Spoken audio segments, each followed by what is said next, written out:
Nama Jarod Saiful Hidayat kembali ramai disorot dalam kontes pemilihan kepala daerah. Setelah melaju di Pilkada DKI Jakarta bersama Basuki Cahayapurnama alias Ahok, Jarod kali ini menjadi calon gubernur di Sumatera Utara. Majunya Jarod di Pilkada Sumut menjadikan dirinya sebagai politikus syarat pengalaman di kontes pilkada. Jarod juga memiliki pengalaman 2 periode menjadi wali kota Blitar, lalu menjabat wakil gubernur dan gubernur DKI Jakarta. Pengalaman inilah yang menjadikan nilai jual politikus asal Magelang ini. Lebih dari itu, PDI Perjuangan sebagai partai tempat Jarod bernaung memiliki alasan lain. Ibu Mega itu melihat Sumatera Utara ini kan daerah yang sangat strategis, sangat penting bagi Indonesia, terutama di dalam menghadapi AFTA, MEA dengan potensi sumber daya alam yang luar biasa. Kemudian disadari bahwa di Sumatera Utara ini 2 gubernur ini kan terkena masalah hukum. Sehingga beliau berpikir siapa yang paling cocok untuk ditugaskan di sana di dalam rangka memperbaiki sistem pengelolaan pemerintahan daerah di Sumatera Utara. Pilihan PDI Perjuangan bukan tanpa resiko. Selain tak punya pengalaman di Sumatera Utara, pencalonan dan sosialisasi Jarod sebagai kandidat gubernur di provinsi berpenduduk lebih dari 13 juta orang ini bisa dikatakan jauh di belakang rivalnya, mantan Panglima Komando Strategis Angkatan Darat, Edi Rahmayadi. Satu yang jadi persoalan saya kira memang ini elektabilitas di tingkat Provinsi Sumatera Utara ya. Saya kira ini juga harus jadi catatan tersendiri bagaimana Jarod bisa diterima. Kehadiran beberapa hari dia di sini saya kira itu belum bisa dijadikan sebagai satu ukuran. Kalau persoalan dukungan politik, demikian juga ekonomi, saya kira itu tidak jadi persoalan mudah bagi PDIP dan Pak Jarod untuk bisa mengumpulkan pendanaan dukungan itu. Secara politik saya kira itu sudah akan mudah karena bagaimanapun koalisi Indonesia Hebat yang didengungkan dan dikuatkan oleh PDIP di Jakarta, ini di Sumatera Utara mudah bagi mereka untuk mendapat dukungan seperti itu. Jadi secara ekonomi dan dukungan politik ini akan mudah. Di Pilkada Sumut, Jarod akan berpasangan dengan pengusaha Sihar Sitorus. Sihar dikenal sebagai putra dari konglomerat yang juga pernah menjadi politisi PDI Perjuangan, DL Sitorus.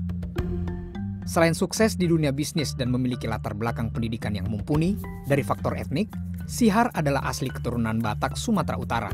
Simbol ini dinilai dapat menjembatani Jarod untuk lebih mengenal dan dekat dengan warga Sumut. Ada simbol-simbol kekuatan-kekuatan tertentu yang ada di Sumatera Utara dan berdasarkan pengalaman pilkada sebelumnya, termasuk yang di provinsi ya di Sumatera Utara, saya kira ikatan-ikatan etnisitas, ikatan-ikatan agama ini akan menjadi sebuah pengikat yang cukup kuat. Sumatera Utara menjadi persinggahan politik Jarod selanjutnya. Pengalaman menempuh berkali-kali pentas pilkada belum tentu membuat pertarungan di Sumut menjadi mudah. Terlebih rivalnya, Edi Rahmayadi dan Musa Rajeksa adalah putra daerah Sumut dan sudah memulai sosialisasinya lebih awal. Namun mesti dipahami bahwa politik penuh dinamika, bukanlah matematika.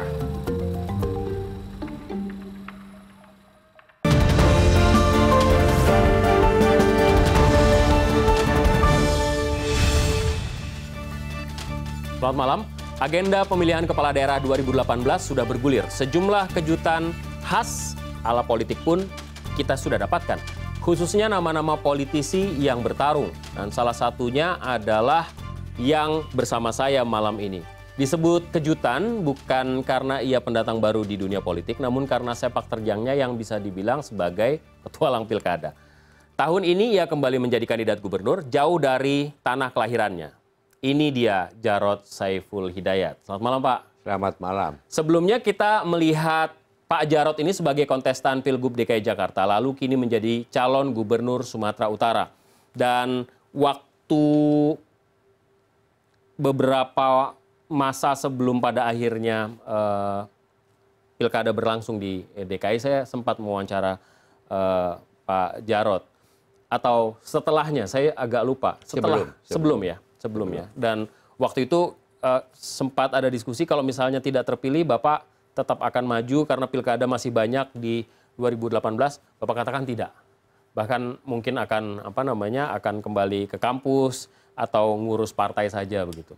Apa yang kemudian berubah dalam perhitungan Bapak dan akhirnya muncul sebagai kandidat di Sumatera Utara? Sebetulnya perubahan itu karena ada tantangan baru. Waktu itu saya dipanggil oleh Ibu Mega, beliau sampaikan bahwa banyak masukan yang dari masyarakat, tokoh-tokoh masyarakat di Sumut yang meminta kalau bisa saya bisa maju di Sumut. Karena Sumut itu perlu perubahan. Selama ini kan ya begitu-begitu saja. Maka disampaikan seperti itu, saya sampaikan pada Ibu Mega, waduh, nanti dulu saya akan test the water dulu. Waktu itu Bapak sudah tidak menjabat lagi, sudah ada gubernur baru tentu saja. Sudah. Kegiatan waktu itu apa? Apa yang Bapak rencanakan waktu itu? Waktu itu saya akan menata organisasi di partai, konsolidasi. Makanya saya sempat ditunjuk sebagai PLT, Ketua DPD PD Perjuangan di Kalimantan Timur. Saya sempat ke Kalimantan Timur untuk menata Pembenahan organisasi lah ya. pembenahan organisasi. Karena apa? Karena waktu itu sebentar lagi kita akan verifikasi partai politik. Betul. Kami lagi konsultasi di situ. Begitu ada tantangan, saya sampaikan sama Ibu Mega, saya akan ke Sumut terlebih dahulu. Jadi ini lebih kepada tugas daripada keinginan Pak Jarod sendiri? Sebetulnya kalau penugasan, ya itu penugasan. Tetapi saya juga harus bisa melihat medannya seperti apa. Saya belum mau bicara soal di Sumut seperti apa. Saya ingin tahu dulu, rencana awalnya Pak Jarod itu sebenarnya akan tetap ada di PDI, PDI Perjuangan akan mengurusi organisasi, kira-kira begitu. Akan ada rencana untuk nyalek lagi waktu itu? Enggak. Saya ditanya oleh Ibu Mega waktu itu, apakah setelah ini Jarod akan nyalek lagi? Saya bilang tidak. Kenapa? Karena saya merasa bahwa legislatif itu bukan makom saya. Oh ya? Ya, bukan bidang saya. Saya sudah diselamatkan oleh Tuhan 2 kali. Pertama, saya pernah menjadi anggota DPRD Jawa Timur. Betul. Dan kemudian ditarik sebagai wali kota Blitar. Ya. Padahal saya juga belum tahu Blitar. Ya. Nah, kemudian saya juga pernah menjadi anggota DPR RI. Ya, 3 bulan. Dan setelah itu ditugaskan sebagai wakil gubernur. Sehingga waktu ditanya apakah saya masih tertarik di legislatif, saya bilang tidak, terima kasih. Kami tidak. Terus apa rencananya sebenarnya? Waktu itu pertama kali kami ingin ngurusin partai. Hanya ngurusi partai saja? Membentuk partai, untuk membina partai, mengelola partai supaya lebih profesional. Apalagi itu mau akan ada verifikasi partai politik.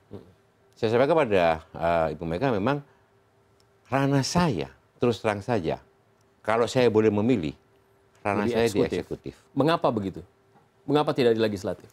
Karena kalau eksekutif itu bisa langsung action, konkret, ya, bisa langsung bantu orang, bisa langsung bukan sekedar mencari solusi, tapi melaksanakan solusi itu, sehingga persoalan-persoalan di lapangan itu langsung bisa kita selesaikan. Ya, ini yang aku suka. Ya, kalau legislatif kan lebih banyak kebijakan, kontrol, budgeting, ya. Tapi kita action. Karena itu saya lebih banyak bergulat di eksekutif. Saya di perguruan tinggi, sebagai pejabat di perguruan tinggi hampir 10 tahun. Mulai dari wakil dekan, sampai dengan wakil rektor. Saya di wali kota 10 tahun. Di DKI kurang lebih 2,5 tahun. Di eksekutif. Itu semua eksekutor ya? Yes. Namanya eksekutif, eksekutor, pelaksana, ya, melaksanakan. Itu. Oke. Jadi setelah dikatakan, itu terkejut nggak Bapak? Tiba-tiba Sumut begitu? Itu out of the blue atau pernah ditimbang-timbang kayaknya Sumut? Begini, saya sampaikan terus terang waktu itu, ya, saya sudah pernah ke Sumut. Saya pernah keliling ke Medan dan sekitarnya. Ya, tapi saya belum pernah ke 33 kabupaten kota di Sumut. Ya. Maka dari itu, saya akan tes the water dulu. Begitu saya melihat dari sejarah gitu ya, memang di Sumut itu tingkat partisipasinya itu rendah untuk memilih. Memilih eksekutif ya, baik itu bupati, wali kota maupun gubernur, ya, rendah. Ini saya harus cari tahu kenapa. Makanya saya datang ke sono. Sambutannya sangat bagus, ya, luar biasa, dan mereka mengharapkan betul apa yang mereka harapkan, perubahan. Ada gairah baru. Begitu saya datang ke sono, itu di akhir-akhir Desember. Saya belum memberikan keputusan. Baru setelah saya datang dari Sumut, melihat aspirasi seperti itu, antusias seperti itu, saya balik ke Jakarta, saya sampaikan kepada Ibu Mega, ya. Itu artinya Bapak belum ngetes secara ilmiah melalui survei, apakah memang Bapak qualified menurut mereka, bagaimana tingkat popularitas, elektabilitas, itu belum? Belum. Jadi hanya sekedar datang, melihat, dirasakan, didengar, Ya. dirasakan begitu ya? Ya. Oke. Saya pikir lebih konkret, ya, karena saya bisa langsung ketemu dengan warga, baik di pasar maupun di warung-warung kopi, waktu beli durian, waktu saya jalan-jalan, ya, itu saya bisa merasakan langsung. Jadi Bapak datang ke sana langsung bersentuhan dengan mereka? Ya. Nggak ketemu sama elit, misalnya Nggak. pimpinan PDI, Perjuangan, dan... Nggak. Saya di sana dijemput memang oleh teman-teman PDI, di sana dijemput, dan karena malam, saya sampaikan, oke, kita ngopi dulu. Setelah itu saya mau makan durian, saya makan durian, tidur, dan baru besok paginya saya jalan. Waktu ngopi dan makan durian, sudah ada yang kenali? Ya, kalau di Medan alhamdulillah rata-rata kenal. Oke. Rata-rata kenal. Bahkan yang paling histeris itu adalah yang anak muda-muda. Oh, oke. Dia bilang begini, kalau Bapak maju di sini, kami tidak golput lagi, kami akan pilih. Oke. Selalu saya sebagai seperti itu. Anak muda-muda ini. Ibu-ibu juga seperti itu. Orang penjual duriannya bukan yang punya ya, yang apa ya, bukan taukenya, ya. Mereka yang melayani itu, dia bilang, Pak, 2 kali pemilihan gubernur, saya nggak pernah nyoblos. Tapi kalau Pak Jarod masuk ke sini, kami akan nyoblos. Ini berarti kan ada kegairahan baru. Dan ini tantangan baru. Dan begitu melihat Sumut, ya saya minta maaf betul bahwa daerah ini sebetulnya sangat potensial, tetapi tidak terurus dengan baik. Ini tantangan. Nah, itu juga kemudian yang jadi pertanyaan orang. Jarod ini gagal di Jakarta, terus berusaha untuk cari tempat lain. Kayaknya, ya kenapa pada akhirnya saya menggunakan istilah petualang politik itu, karena ada tanggapan miring seperti itu. Ini kekuasaan yang dikejar ini. Begini, pertanyaannya adalah, kalau kita mendapatkan kekuasaan, kekuasaannya itu untuk apa? Ya, pastilah kami akan mendapatkan kekuasaan. Tapi pertanyaannya, begitu kita mendapatkan kekuasaan, kekuasaan itu dalam hati kita, nawa itu kita, digunakan untuk apa? Sepanjang kekuasaan itu akan kita gunakan untuk bisa membangun manusianya, menyelesaikan berbagai macam persoalan, membantu mereka, meringankan beban mereka, membahagiakan warga, apa ada yang salah? Ya, kami punya, terus terang saja, saya punya pengalaman, saya punya track record, saya juga punya kompetensi. Silakan dilihat. Ya, kami sudah membuktikan. Ya, sehingga dalam benak saya itu, apa yang sudah kami kerjakan, yang baik-baik ini akan bisa kita terapkan di Sumatera Utara. Intinya Bapak sudah datang ke sana, testing the water, berlangsung 1 minggu? Kira-kira hampir 1 minggu. 1 minggu, terus kembali ke Jakarta, lapor ke Bu Mega. Ya, kami sampaikan. Terus akhirnya Bapak memutuskan untuk, ya saya maju. Kenapa begitu? Begini. Ini kan ya, artinya secara historis nggak ada hubungannya, secara emosional juga nggak ada hubungannya. Ya. Kenapa kemudian akhirnya iya saya maju? Begini, saya ingin membuktikan, kita semua ingin membuktikan ya semangat keindonesiaan kita, rasa keindonesiaan kita, konkretnya wujud keindonesiaan kita, ya, bahwa Sumut itu adalah daerah yang terbuka. dia bisa menerima siapa saja. Dan tidak homogen sebenarnya. Sangat heterogen. Sehingga kalau saya misalkan diterima oleh warga sana dengan baik, berarti keindonesiaan kita sudah tuntas. Artinya, saya sampaikan memang saya bukan orang Sumut. Tapi saya adalah orang Indonesia yang berhak, wajib mengabdikan diri saya untuk membangun seluruh wilayah di negara kesatuan Republik Indonesia. Sepanjang itu sesuai dengan konstitusi. Pak Edi sama Pak Musa Rajaksa ya, itu sudah 2 tahun lebih. Saya keliling Sumut, aduh, gambar beliau itu gede-gede sampai ke gunung-gunung ada itu. Jaraknya deket lagi, rapi lagi. Ya, gambarnya Jarot, Sihar, itu kan masih jarang. Hanya baru-baru ini aja.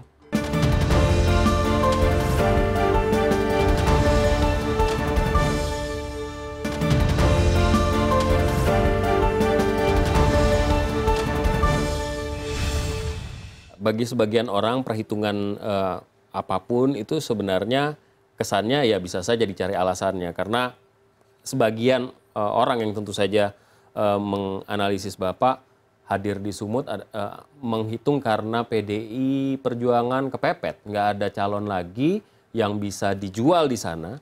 Karena sedianya Pak Sihar yang dari awal yang sudah siap PDI Perjuangan usung begitu, tapi kemudian gagal dikawinkan dengan kandidat yang lain. Karena itu pada akhirnya pilihan terakhir ada di Pak Jarot yang mumpung orang masih ingat dan popularitasnya tidak hanya terukur secara lokal di DKI Jakarta tapi juga nasional. Kepepet. Pola pikirnya berbeda. Bukan masalah kepepet. Itu PDI Perjuangan. Kami memandang bahwa Sumut adalah provinsi yang strategis. Itu yang disampaikan oleh Ibu Mega ke saya. Jarot, tolong bangun Sumut, benahi Sumut. Karena Sumut itu wilayah yang sangat strategis. Jelasin bahwa Sumut itu berada, ada Selat Malaka, ada Lautan Hindia. Sebentar lagi kita masuk AFTA. Kita sudah masuk MEA. Maka Sumut itu sebetulnya daerah terdepan, wilayah terdepan Indonesia untuk menghadapi AFTA. Dengan berbagai macam sumber daya alam dan manusia yang dimiliki Sumut, harusnya kita bisa menjadi pemenang di dalam persaingan. Ya. Persaingan kita bukan hanya persaingan sesama warga kita. Persaingan kita ke depan adalah persaingan dengan negara-negara lain. Inilah letak strategis dari Sumatera Utara. Yang kedua, ini dari saya kalau ini. Saya melihat begitu masuk ke sana, Sumut ini kalau nggak dijaga betul rawan. Ya, arus terutama kapal laut gitu ya bisa mudah leluasa keluar masuk Sumut. Ya, yang berbahaya adalah narkoba. Narkoba bisa masuk ke sana. Makanya Sumut ini harus kita benahi betul. Ya, sumber daya manusianya supaya betul-betul menjadi daerah terdepan Indonesia, bentengnya Indonesia ke depan. Yang ketiga, Sumut strategis karena dikeliling oleh daerah yang cukup kaya juga. Di bawah ada Sumatera Barat dan Riau, di atasnya ada Aceh. Ini juga. Sehingga Sumut bisa menjadi motor penggerak wilayah sekitarnya. Jadi bukan hanya sekedar PDI Perjuangan kepepet. PDI Perjuangan menganggap bahwa Sumut ini daerah yang sangat strategis. Saya juga seperti itu. Pertanyaan selanjutnya, mau apa Jarot di Sumut? Bukan orang Sumatera Utara, sudah pasti. Nggak punya, saya rasa nggak punya saudara di Sumatera Utara. Nah ini menarik. Saya ditanya, bukan kau saja yang tanya ya. Banyak orang tanya ke saya. Dia bilang, Mas Jarot, punya saudara nggak di Sumut? Waktu itu saya sampaikan dengan rasa pede. Punya. Saya punya banyak saudara di Sumut. Begitu saya masuk ke sana, banyak saudara di Sumut. Oh ya? Ya, saya diterima di hampir semua marga. Dan mereka itu saudara saya. Saya diterima di warga Melayu, juga saudara saya. Apalagi warga Jawa, juga saudara saya. Jadi, tapi secara harfiah nggak punya saudara di sana? harfiah? Ya. Banyak. Ya artinya Secara biologis. Kalau biologis diurut terus sampai ke Nabi Adam, Ibu Hawa ya punya dong. Tapi kalau secara soalnya kan begini, orang selalu melihat bahwa ini kan bukan putra daerah, nggak ngerti apa-apa juga Sumatera Utara. Bukan hanya putra daerah, bukan keturunan Sumatera Utara. Nggak mengerti, nggak pernah menghirup hidup, tidur, makan, minum yang cukup panjang di Sumatera Utara sehingga bisa memahami apa yang dibutuhkan oleh Sumatera Utara. Jadi dalam demokrasi, apalagi pilkada ini ya, kami ingin tantangannya adalah supaya dikotomi antara putra asli daerah dan putra Indonesia itu bisa kita selesaikan di Sumut. Sama seperti ketika saya di Blitar, saya bukan putra Blitar asli, ya, tapi saya bisa diterima di sana sampai dengan hari ini. Ya, saya punya hubungan historis dan hubungan kebatinan yang tinggi. Sumut juga seperti itu. Jadi tidak relevan menurut Pak Jarod, tidak relevan. Kalau menurut saya enggak. Di dalam memilih pemimpin di daerah, ya itu harusnya ukurannya yang konkret. Apakah dia punya kompetensi atau tidak? Dia punya kapasitas atau tidak? Dia punya pengalaman atau tidak? Dia punya integritas dan bisa diandalkan atau tidak? Dia punya integritas moral, jujur atau tidak? Ini sebetulnya. Bukan dari mana asal-usulmu, sudah selesai, Vino. Itu sudah selesai tahun 28 Sumpah Pemuda. Oke, pertanyaan selanjutnya, Bapak tahu Sumatera Utara kebutuhannya apa? Kalau itu kan cepat bisa kita belajari. Begitu saya ke sana, ya saya banyak tahu dong. Saya lihat infrastruktur tidak bagus. Betul nggak? Pendidikan sudah bagus, tapi mereka-mereka yang ingin melanjutkan ke perguruan tinggi bisa kita masukkan kartu Sumut Pintar. Kita bisa kasih beasiswa. Kesehatan ya itu juga kurang. Ya, karena banyak mereka mengeluh faktor biaya mahal. Oleh sebab itu mereka nggak mampu kan bisa kita masukkan BPJS. Kan begitu-begitu. Sumber daya alam luar biasa, tapi harga jatuh. Saya ke pasar, saya tanya harga jambu bijung gede-gede, murahnya, aduh minta ampun. Ini kan bisa ditingkatkan. Stadion bertaraf internasional belum ada di sana. Ya toh, makanya kami akan bangun ya satu stadion ya Gelora seperti Gelora Bung Karno begitu ya, yang terintegrasi. Bukan hanya sepak bola doang, tapi juga semua cabang olahraga bisa masuk ke situ. Termasuk juga bisa digunakan untuk MICE ya, meeting, insentif, convention, ya, expo ya, itu bisa di situ juga. Masih belum punya. Ini persoalan-persoalan konkret ya. Persoalan tanah juga masih banyak di sana. Ini juga harus kita selesaikan. Apalagi persoalan tentang pelayanan birokrasi. Ini juga harus kita selesaikan juga. Kalau masalah persoalan lo ya. Soal sumut itu ya. Nah itu. Birokrasi itu soal sumut itu. Nah itu. Semua urusan. Oke. Tapi faktanya hasil survei yang kami dapat menunjukkan posisi Bapak tidak lebih baik dari pasangan yang lain. Pasangan Edi dan Ijek 33% lebih. Jarod Sihar baru di angka 19,2%. Bagus itu. Ya kenapa bagus? Saya kan baru masuk di sana 1 bulan. Ya, betul nggak? Ya. Nah, Pak Edi sama Pak Musya, Rajaksa, ya, itu sudah 2 tahun lebih.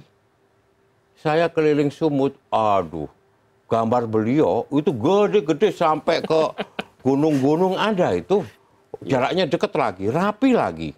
Ya, gambarnya Jarod, Sihar, itu kan masih jarang. Hanya baru-baru ini aja.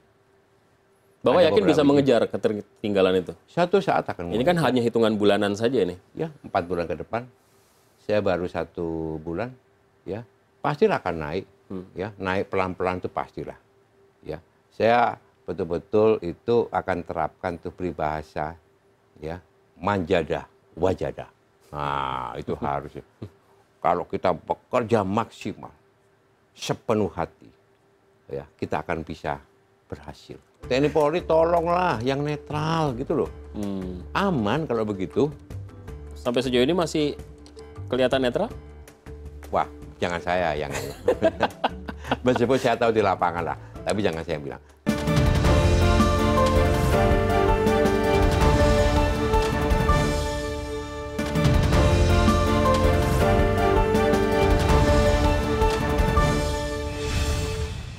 Bapak lebih banyak ketemu warga apa ketemu elit di sana? Ya ini, saya ketemu warga, ternyata dia guru madrasah, ya, guru honorer. Dia sampaikan, Pak, kami ini cuma dapat gaji 200.000, Pak. Yang benar, betul, Pak. Nah, ini saya bilang, tidak boleh. Tidak boleh. Makanya Bapak harus jadi gubernur. Kami akan berikan insentif. Tidak boleh. Ada uangnya. Kalau Jakarta kan banyak uangnya. Ada. Ada uangnya. APBD ada. PAD ada. Cukup.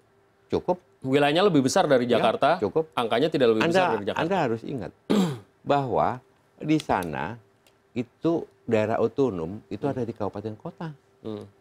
Ya, sudah banyak yang dihandle oleh kabupaten kota. Tinggal pemerintah provinsi untuk memberikan penguatan. Ketika kita sudah bisa bergandengan sinergi sama kabupaten kota, selesai. Ya, kan bisa kasih insentif dong. Tapi saya bilang, insentif itu tidak bisa cash, tidak bisa tunai. Kami akan data. Ya, kita akan transfer melalui perbankan. Kami belum punya nomor rekening, kita bukakan. Kita bukan punya bank sumut. Jadi transfer langsung. Ini kan membantu untuk para guru-guru kita. Contohnya begitu, masih banyak yang kita kerjakan. Inilah kalau kita ketemu sama warga. Kemarin saya ke pasar Petisah. Pedagang juga begitu, Pak, pasarnya begini. Iya, kita akan perbaiki. Kami akan bantu Pemkot Medan misalnya, karena ini wilayah pemerintah kota. Termasuk kami juga bisa untuk menarik program-program dari pemerintah pusat ke Solo. Ingat loh bahwa jalan tol sudah diresmikan oleh Pak Jokowi, ya. Kemudian Bandara Internasional Silangit, kemudian pelabuhan juga. Maka harus ada keterikatan yang sinergis antara pemerintah provinsi, kabupaten, dan kota. Pak, kita kan tahu bersama bahwa tingkat pemilih di Sumatera Utara itu rendah sekali. Tidak lebih dari 30% angkanya. Gitu. Apa yang bisa Bapak harapkan dari warga yang enggan sudah memilih pertanyaannya sekarang pimpinannya adalah, karena sudah terlalu sering kecewa barangkali. Ya, pertanyaan sekarang, mengapa mereka enggan? Karena mereka nggak percaya ya, dengan yang ditawarkan, yang ada. Ya. Karena tersangkut persoalan hukum. Ya. Begitu masuk figur baru, ada harapan baru. Ya, yang sudah terbukti di Blitar, di DKI, itu ada gairah baru. Dan saya yakin, ya, tingkat partisipasi nanti akan cukup tinggi. Karena Bapak? Ya, di atas 60%. Ini harusnya itu janji tinggi sekali. Ya, di atas 60% nanti di partisipasinya. Harusnya yang berterima kasih itu KPU dong. Iya nggak? KPU dong. Jadi Bapak datang ke sana untuk jadi endorser KPU. Tapi kan orang juga melihat Bapak gagal di DKI Jakarta. Ini sejarah, bukan. Begini, gagalnya seperti apa? Tingkat kepuasan, ya, warga DKI pada pemerintahan kita tinggi, ya. Di atas 80, bayangin. Ya. Ini dalam sejarah. Tingkat kepuasan tinggi, tetapi kita suara nggak cukup, ya, karena faktor-faktor X yang saya tahu nggak usah diungkap di sini lah. Betul nggak? Semua orang mengakui, ya. Mana dikatakan gagal? Ya tidak terpilih lah. Gagal itu artinya tidak terpilih. Ya. Tapi kalau melihat kinerja, gagal nggak? Publik puas. Nah iyalah. Jadi itu sudah cukup buat Bapak? Kalau itu diterapkan di sana dan ada perubahan yang signifikan di sana, publiknya puas nggak? Jadi tidak terpilihnya, saya memodifikasi istilah gagal dengan tidak terpilihnya Ahok Jarot di DKI tidak akan membawa psikologi inferioritas kepada Bapak di Sumut. Justru ini menambah semangat kita. Justru akan kita buktikan bahwa di Sumut kita mampu. Ya, bahwa warga di Sumut akan bisa lebih menerima satu figur baru, satu perubahan besar di sana. Itu aja. Pak JR Saragih karena satu dan lain hal dinyatakan gugur oleh KPU walaupun sekarang masih banding dan sedang berproses. Katakanlah as is, Setris Paribus tidak ada perubahan apa-apa, hanya ada 2 pasang. Pak Edi dan Pak Jarod akan head to head. Ini pada akhirnya orang kemudian ngelihat ini sama kayak Jakarta putaran kedua gitu. Apakah ada antisipasi yang harus dilakukan? Apakah kondisi di Jakarta akan tercipta juga di Sumatera Utara dengan segala drama dan cerita-ceritanya? Enggak, beda. Kenapa? Sumut itu tadi lebih heterogen. Jakarta kan juga sangat heterogen. Beda. Heterogennya beda. Yang kedua, Sumut itu lebih toleran. Oh ya? Ya, Misalnya? udah saya kemana-mana oke. Tidak ada. Kenapa? Karena satu keluarga dari sisi agama itu bisa bermacam-macam. Betul nggak? Ya. Iyalah. Oh, pasti itu. Saya tahu lah. Karena mereka cerita sendiri. Ya. Yang ketiga, Sumut itu wilayahnya luas. Coba. Kalau Jakarta kan Hanya terkonsentrasi. situ-situ aja. Ya. Sumut bagaimana? Nah, Nggak akan jadi dikotomi yang sangat ekstrim nanti akhirnya. enggak lah, biasa-biasa saja. Oke. Biasa-biasa saja. Semua isu wacana point of interest diekspor dari DKI ke Sumut karena ada Jarod di situ mungkin? Enggak. Menurut Bapak? Kalau ada juga kecil, sudah biarin aja lah. Sudah mulai ada? Saya masih belum melihat, ya mudah-mudahan nggak ada lah. Yang tidak baik jangan lah. Marilah kita tanamkan yang baik-baik aja lah. Damai-damai aja lah, peace gitu loh. Dan Bapak tidak mengantisipasi itu? Nggak perlu, kan ada TNI Polri. Makanya aku minta betul, TNI Polri tolonglah yang netral gitu loh. Aman kalau begitu. Sampai sejauh ini masih kelihatan netral? Wah, jangan saya yang ini. Meskipun saya tahu di lapangan lah, tapi jangan saya bilang. Tapi saya sekali lagi minta, Pak Jokowi sebagai Panglima tertinggi bilang di Cilangkap, TNI Polri saya minta netral. Ini Panglima tertinggi dulu yang bilang. Pak Jokowi kan Panglima tertinggi toh, saya minta lah, marilah kita jaga supaya betul-betul berjalan netral sehingga pesta demokrasi betul-betul pesta dan fair gitu loh. Walaupun tidak terdengar enak ya, tapi ini adalah realitas yang terjadi dalam politik Indonesia. Soal gizi, soal logistik, soal dana, budget. Sumatera Utara adalah salah satu provinsi yang besar, kotanya adalah kota ketiga di Indonesia setelah Jakarta dan Surabaya.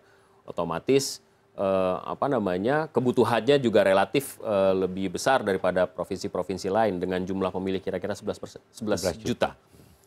Soal dana gimana Pak? Bapak kan baru jadi celung satu bulan, nggak siap-siap bertahun-tahun untuk ngumpulin dana.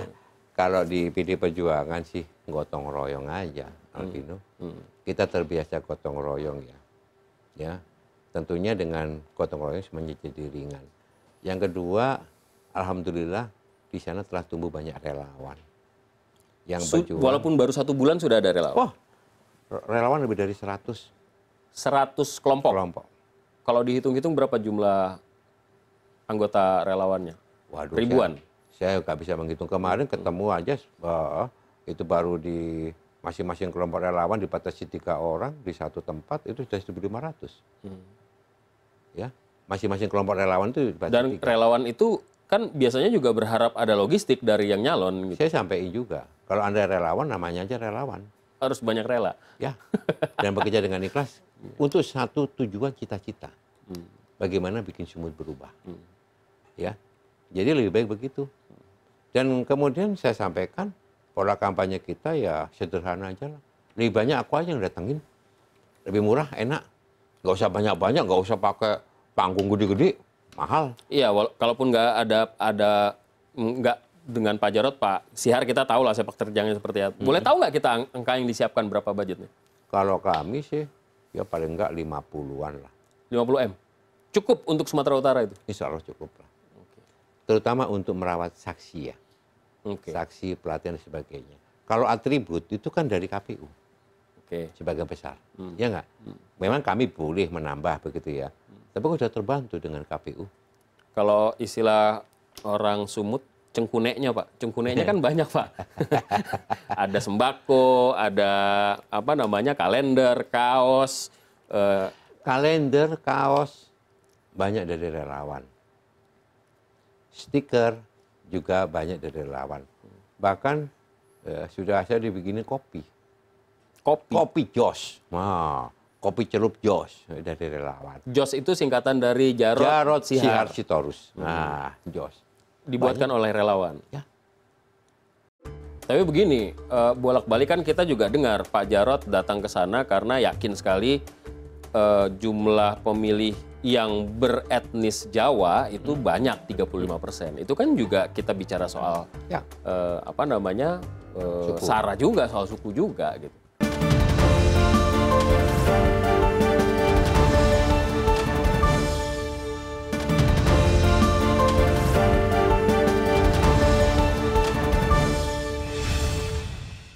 Kan kita tahu di atas kertas Bapak didukung partai besar, tapi cuman berdua kan, gitu kan. Sementara yang lain ngumpul semua di pasangan Pak Edi dan Ijek, gitu.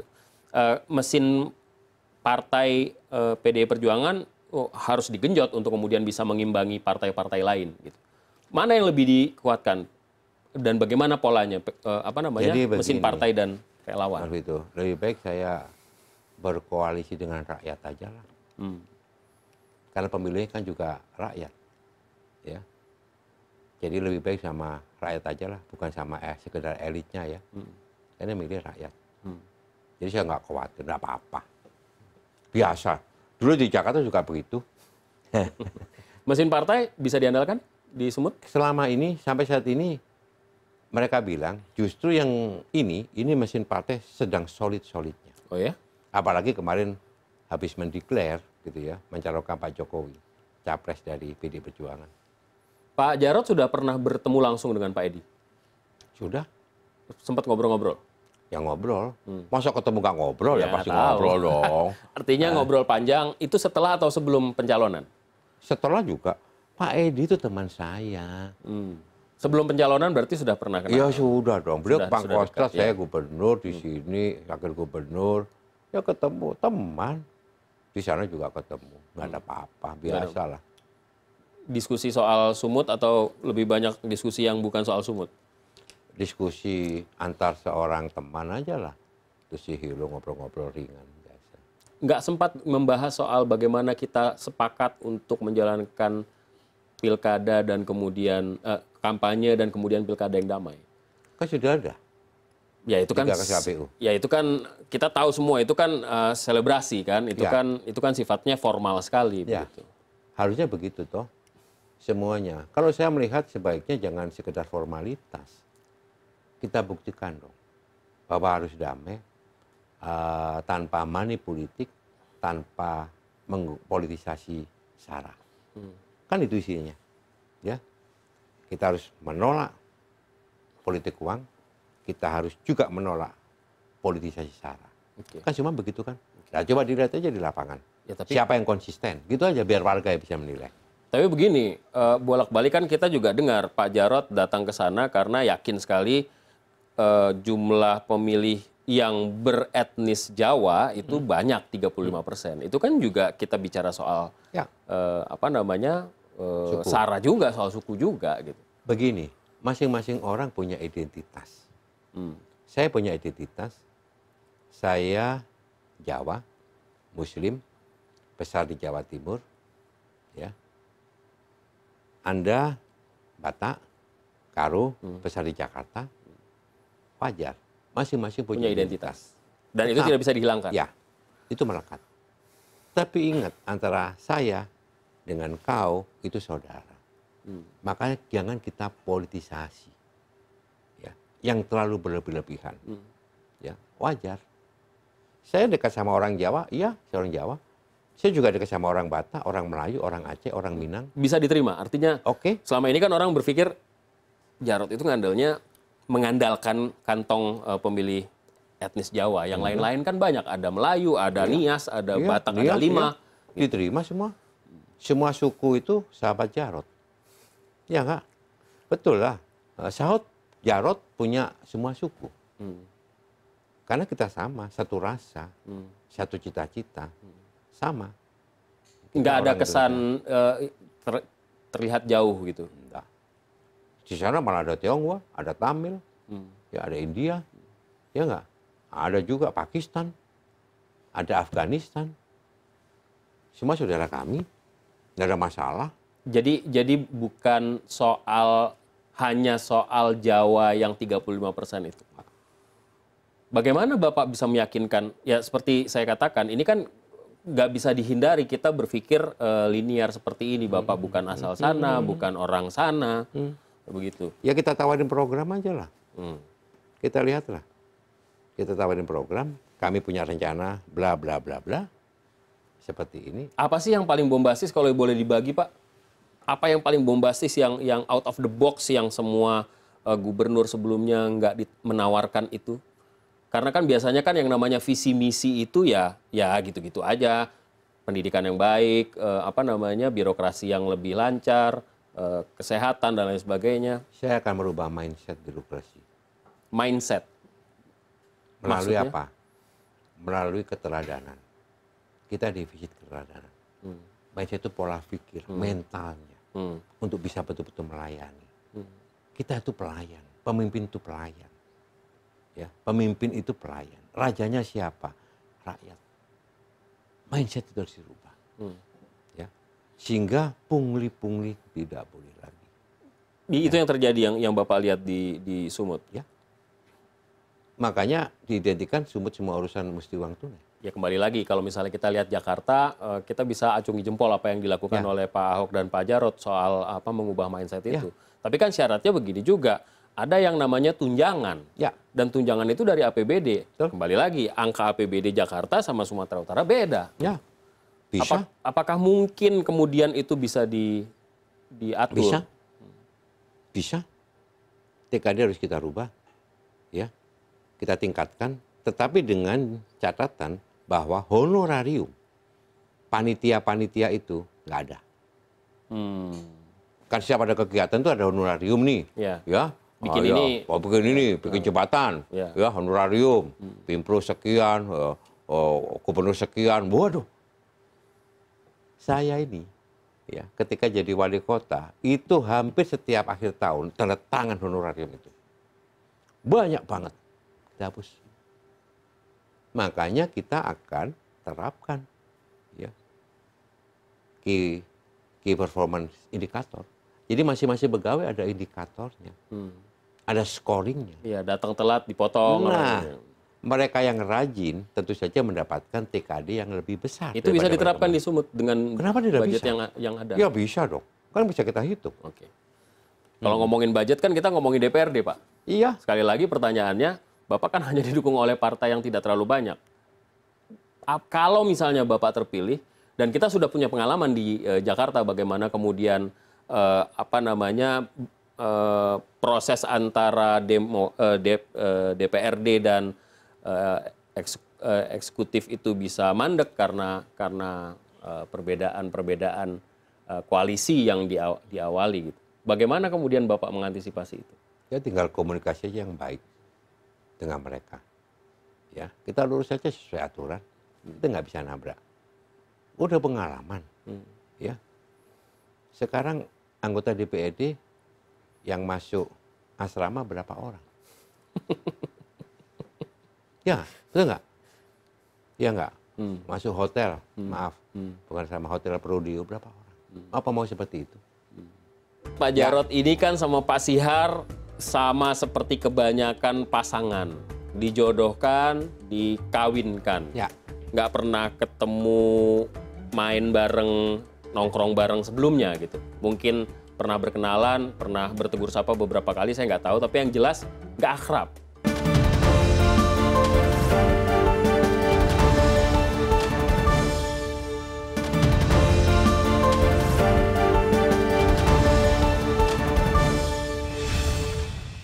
Komunikasi dengan kawan-kawan di Medan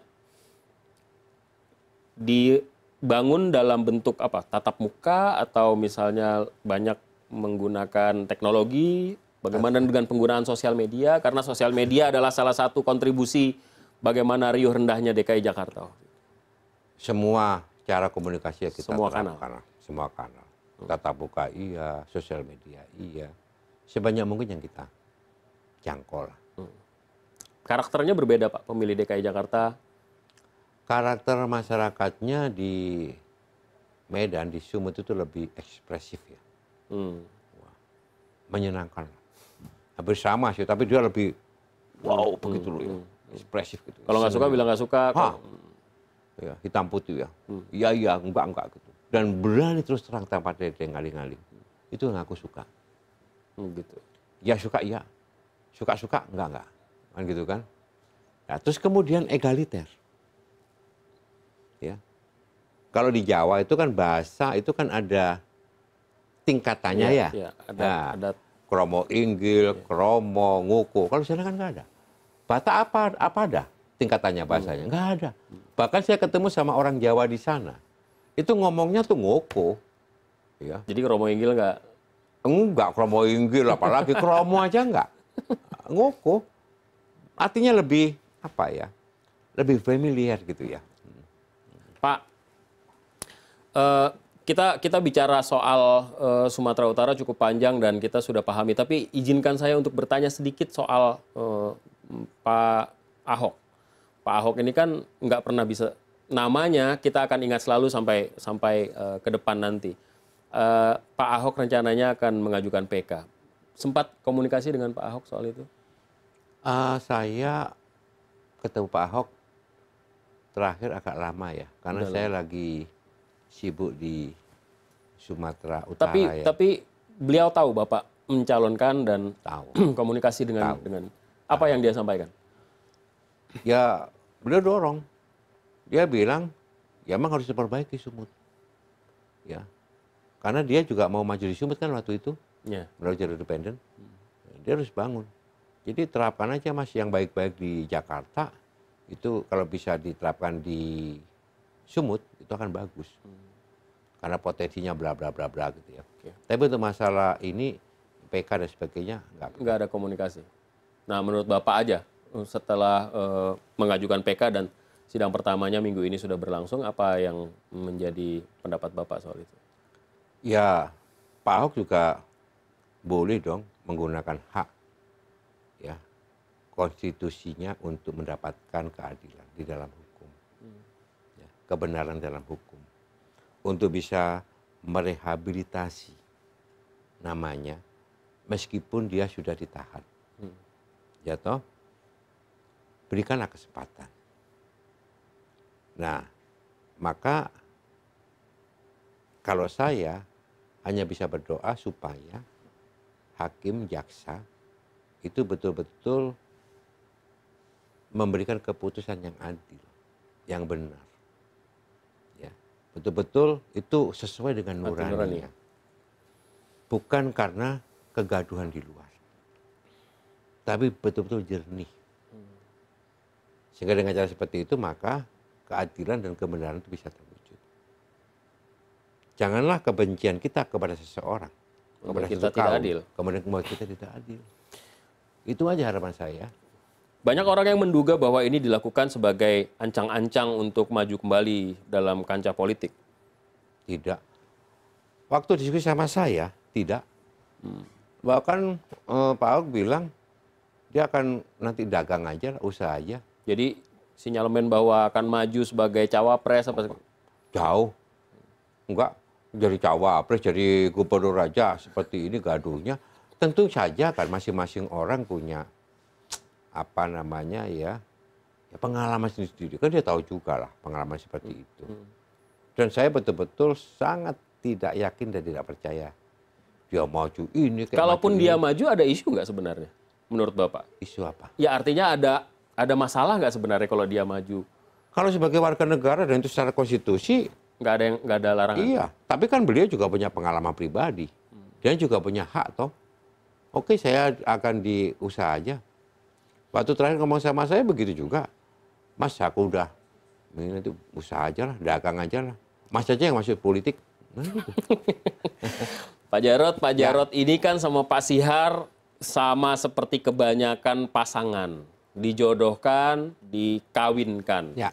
Nggak pernah ketemu, main bareng, nongkrong bareng sebelumnya gitu. Mungkin pernah berkenalan, pernah bertegur sapa beberapa kali, saya nggak tahu. Tapi yang jelas nggak akrab. Tapi kemudian maju bersama karena sistem yang memungkinkan hal itu terjadi di pilkada kita. Bagaimana kemudian membaginya? Kalau kita lihat waktu zaman Pak Ahok dan Pak Jarot menjadi calon, kayaknya lancar-lancar aja. Ada beberapa riak sih, sempat apa? Membagi apa maksudnya? Ya membagi. Bagaimana pembagian itu? Karena kan kita nggak mau pada akhirnya, kalaupun jadi. Oh, pembagian pekerjaan. Ya pekerjaan. Gampang lah. Terus di tengah jalan akhirnya Oh, nggak berpisah bisa. masing-masing. Saya tidak punya pengalaman seperti itu. Saya jadi wali kota 10 tahun juga bagus-bagus saja. Saya dengan Pak Ahok juga bagus-bagus saja. Ya, saya udah bilang sama Pak Sihar, meskipun saya intensif baru berapa bulan ya ketemu, bukan hanya dengan Pak Sihar, tapi dengan istrinya, dengan anaknya, dengan keluarganya ya, sudah sangat akrab. Bukan hanya saya, istri saya juga akrab sama istrinya Pak Sihar, karena saya anggap sebagai satu keluarga. Saya bilang, dia punya pengalaman sekolah, dia punya pengalaman di sebagai entrepreneur, gitu ya, sekolah di Amerika, sekolah di Inggris. Saya bilang, sekarang waktunya bagi Lesihar untuk bisa mendarma baktikan kemampuanmu, kapasitasmu, pengalamanmu untuk membangun Sumatera Utara. Ya, ini kesempatan bagi Lesihar. Iya Mas. Terus yang kedua, bagaimana kita bagi? Saya bilang, untuk persoalan-persoalan yang menyangkut masalah perekonomian, ya, itu kau harus bangun. Ya, investasi kau harus. Saya hanya nanti konsentrasi untuk menata birokrasi, administrasi pemerintahan, kesra. Tapi untuk bidang perekonomian, kau. Dan itu bisa diterima? Iya. Iya, ya terima kasih, senang. Kenapa? Karena memang untuk pemerintahan aku yang punya pengalaman. Tapi untuk bidang perekonomian, investasi dan sebagainya dia punya pengalaman. Termasuk olahraga dia punya pengalaman. Ya nggak? Makanya kita akan bagi seperti itu. Saya bilang begitu. Oke.